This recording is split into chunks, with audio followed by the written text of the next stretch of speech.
Makan kerak telur di pinggir kali. Cakep. Sambil minum es kelapa muda. Hadirin semua di sini.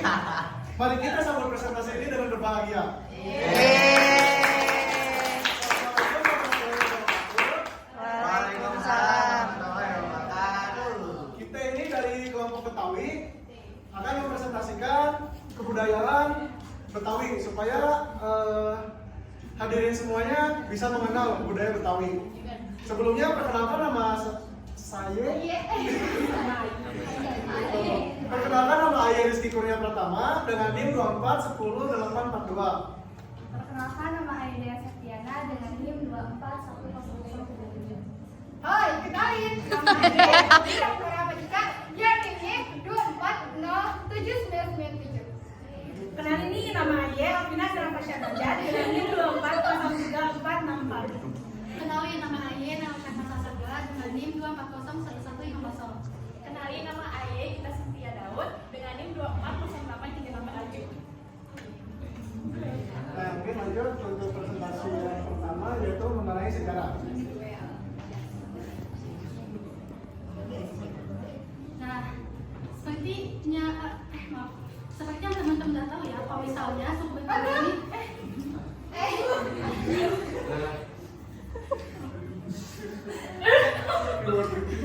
Sok lanjut. Nah, seperti yang udah teman-teman tahu ya, kalau misalnya suku Betawi ini punya sejarah yang berkaitan erat dengan kota Jakarta. Sebelumnya aku nanya nih, kan masih ingat nggak apa nama kota Jakarta pas masih zaman kolonial Hindia Belanda? Tidak ya.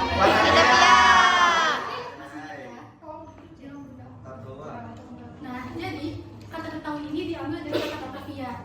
Jadi dari kata Batavia berubah jadi Batavi, dari Batavi berubah menjadi Betawi, lalu akhirnya berubah menjadi Betawi, mengikuti pengucapan masyarakat lokal. Nah, suku Betawi ini terbentuk pada abad ke-17 dan merupakan hasil dari percampuran berbagai etnis, diantaranya India, Arab, dan Cina. Bisa dibilang suku Betawi adalah penduduk asli dari kota DKI Jakarta. Dan juga kota Batavia akhirnya berubah menjadi Jakarta saat Jepang mulai masuk ke Indonesia. Jadi kata Jakarta itu diberi oleh pemerintah Jepang. Alasannya untuk menghapus sisa-sisa dari pengaruh Belanda.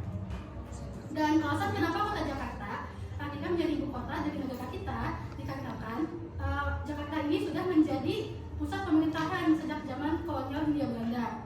Dan juga Jakarta akhirnya menjadi tempat pembacaan proklamasi kemerdekaan Republik Indonesia. Baik, sejarah selanjutnya akan dilanjutkan oleh teman saya, Desa Kiana. Seperti yang sudah disebut sebelumnya oleh Naila, kota Betawi ini merupakan hasil dari perpaduan genetik dan akulturasi budaya di Batavia. Hal ini merupakan hasil penelitian dari Lance Castle, seorang sejarawan Afrika dengan berjudul The Ethnic Profile of Jakarta. Nah, secara historisnya lengkap, pada abad 12 dikenal sebuah pelabuhan dari kerajaan Sunda yaitu Sunda Kelapa. Kemudian berhasil ditaklukkan oleh Fatahillah dari Kesultanan Demak pada tahun 1527 yang kemudian namanya berubah menjadi Jayakarta. Namun setelah tahun 1619 Belanda berhasil merebut Indonesia dan berhasil juga membunuh hanguskan Jayakarta pada masa itu dan membangun Batavia. Nah, Batavia ini dijadikan sebagai pusat pemerintahan dan pusat perdagangan pada saat itu yang menjadi faktor datangnya orang-orang dari berbagai suku seperti Jawa. Di sini saya akan menceritakan sebuah cerita rakyat yang berasal dari Jakarta yang berjudul Si Pitung Jagoan Betawi. Alkisah pada masa penjajahan Belanda, di Rawabelong Batavia hiduplah seorang pemuda bernama Pitung. Sejak kecil, ia dikenal sebagai anak yang rajin, taat beribadah, dan juga pemberani. Karena orang tuanya mendidik ia dengan ilmu agama dan juga ilmu bela diri. Nah, seiring berjalannya waktu, Pitung tumbuh menjadi seorang pemuda yang tangguh dan juga peduli terhadap rakyat kecil. Karena pada saat itu, banyak rakyat Batavia yang hidupnya tidak sejahtera karena ulah para kompeni dan para tuan tanah yang menindas mereka. Mendengar hal tersebut, si Pitung tidak tinggal diam. Ia berusaha mengambil sikap. Ia memutuskan untuk melawan ketidakadilan, tapi tidak dengan cara yang sembarangan. Ia mengajak para sahabat-sahabatnya untuk melakukan aksi perampokan bersama dia. Nah, jadi dia merampok, tapi merampoknya itu cuma ke para kompeni Belanda sama ke para tuan tanah yang zolim. Nah, hasil dari rampokannya itu tidak mereka nikmati untuk kepentingan mereka, tapi dibagikan kepada orang-orang miskin dan orang-orang lainnya yang membutuhkan. Nah, karena aksinya tersebut, si Pitung ini menjadi terkenal. Bagi rakyat Batavia, ia dianggap sebagai pahlawan, tapi bagi Belanda, ia dianggap sebagai ancaman. Nah, karena itu, banyak tentara Belanda yang berusaha menangkap si Pitung. Tapi anehnya, si Pitung ini selalu lolos.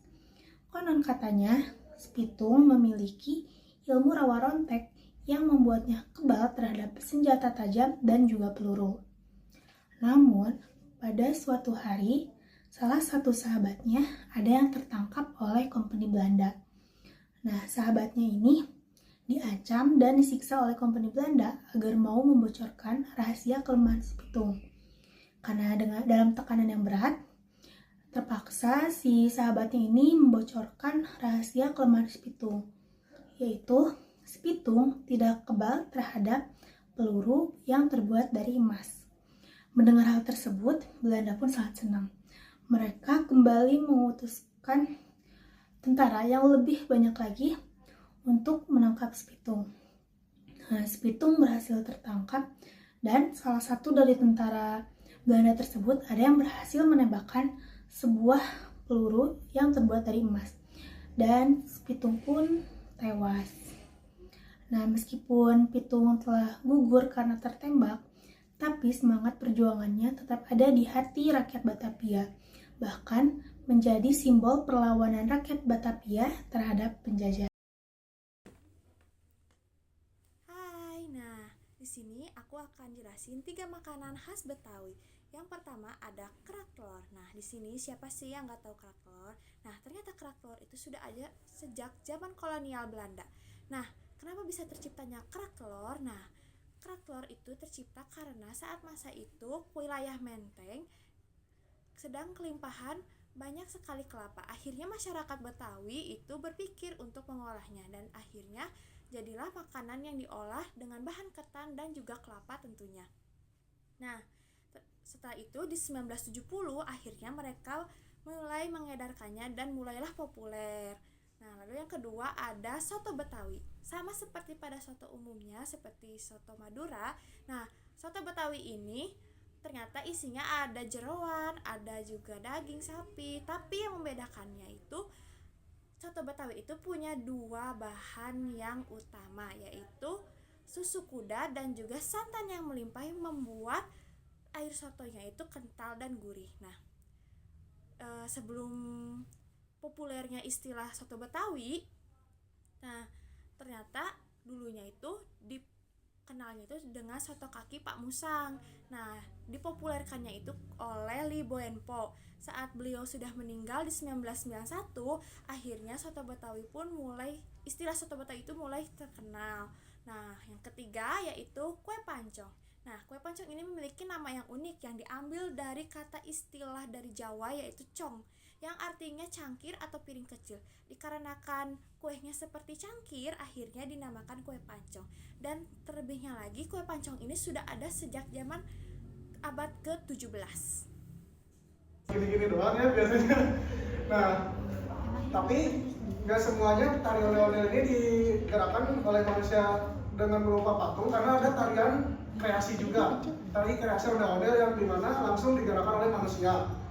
Nah, tari ondel-ondel ini ciri khasnya untuk yang laki-laki itu bermuka warna merah yang melambangkan perlindungan dan keberanian. Terus untuk tari ondel-ondel yang wanita itu berwarna putih yang melambangkan kesucian dan keibuan.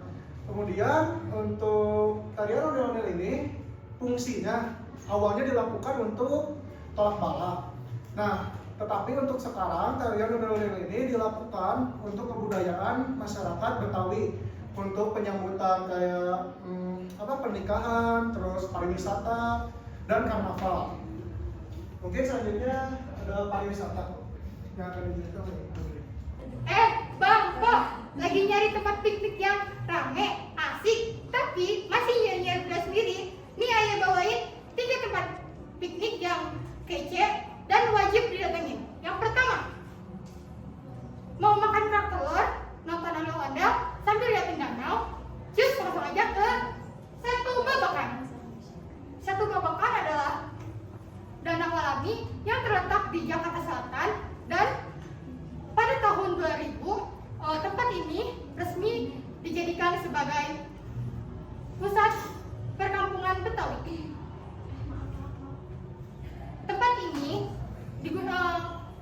dikelola dengan tujuan untuk melestarikan dan mempromosikan budaya Betawi. Lalu tempat ini juga memiliki Satu Babakan ini memiliki keunikan, yaitu danaunya dikelilingi oleh rumah adat Betawi. Tempat ini juga sering digunakan sebagai untuk acara-acara tradisional seperti festival seni Betawi, lalu perayaan pernikahan adat Betawi, lalu yang terakhir itu ada penampilan tarian tradisional. Nah, di sini Abang dan Po udah pernah nyobain kerak telur sama kue panjang dan bir peletok belum? Nah, kalau belum, datang aja ke Satu Babakan, karena di sini banyak yang berjualan makanan-makanan khas dari Betawi. Nah, kalau Abang dan Po tertarik ke Satu Babakan, lokasinya ada di Jagakarsa. Yang kedua, keliling Indonesia cukup Jakarta doang? Emang bisa? Bisa aja. Datang aja ke Taman Mini Indonesia Indah. Karena di sini terdapat 34 anjungan provinsi yang mengenalkan baju pakaian tradisionalnya, lalu rumah adat, alat musik, lalu ada kesenian khas dari budaya-budaya tersebut. Lalu TMI juga memiliki luas sekitar 150 hektar yang diisi dengan museum tematik, lalu taman flora dan fauna, dan yang terakhir itu terdapat juga danau buatan yang menggambarkan kepulauan Indonesia. Lalu di sini juga terdapat banyak spot kece untuk pefotoan loh. Lalu yang ketiga itu ada Monas, Monumen Nasional, kebanggaan Jakarta kita. Wih. Bang, Pak, kalau belum ke Monas, artinya belum saja di anak Jakarta. Emang ada apa sih di Monas? Pertanyaan bagus, Pak. Karena di Monas itu, yang pertama, Monas itu memiliki puncak yang ada emasnya, emas asli loh. Wih. Minta dong. Pokoknya bagus lah buat fotoan, kece banget, apalagi pas senja-senja gitu. Anak senja. Terus di Monas juga Abang dan Po bisa belajar sejarah di Museum Adirama yang ada di dalamnya. Terus Abang dan Po juga bisa naik ke atas buat lihat Jakarta dengan pemandangan 360 derajat dari atas. Terus kalau malam minggu Abang dan Po bisa gandeng pasangan kalau punya buat nonton Dia air punya. terjun warna-warni yang nari dan dirinya yang waktu-waktu. Tapi yang terpenting itu ini gratis guys. Terus Ayu juga mau menyampaikan sedikit sejarah tentang Monas. Monas itu dibangun mulai pada tanggal 17 Agustus tahun 1961 yang dipelopori oleh Presiden Soekarno untuk melambangkan perjuangan kemerdekaan Indonesia. Monas ini memiliki tinggi 132 meter. Tinggi banget ya. Wow.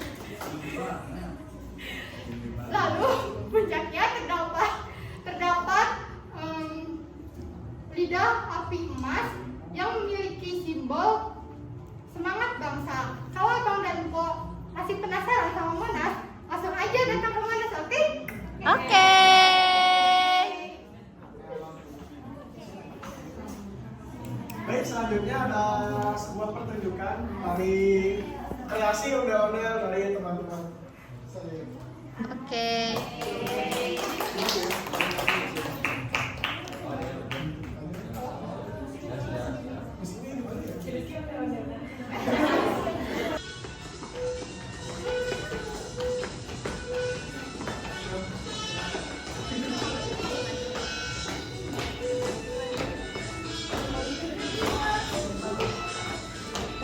Epok B bergetar.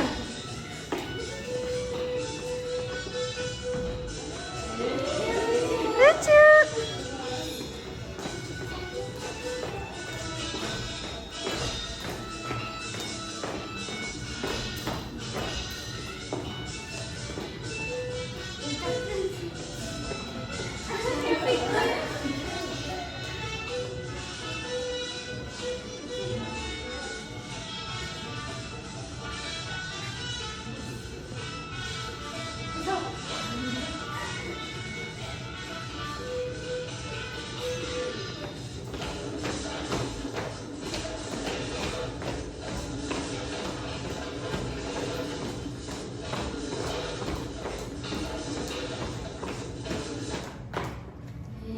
Kuis ya.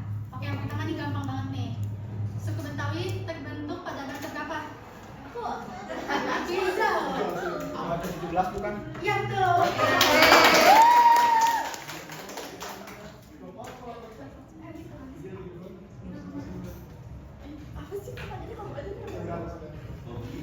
Belum tahu sih.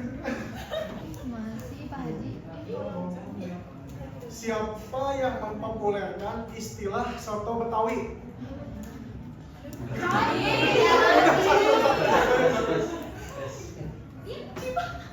Udah sih. Satu.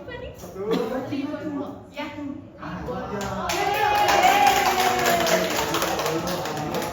Yang ketiga, tadi kan di TMI itu ada anjuman provinsi. Nah, itu ada berapa? Udah diri loh. Ulang. 1, 2, 3. Ada 34 provinsi.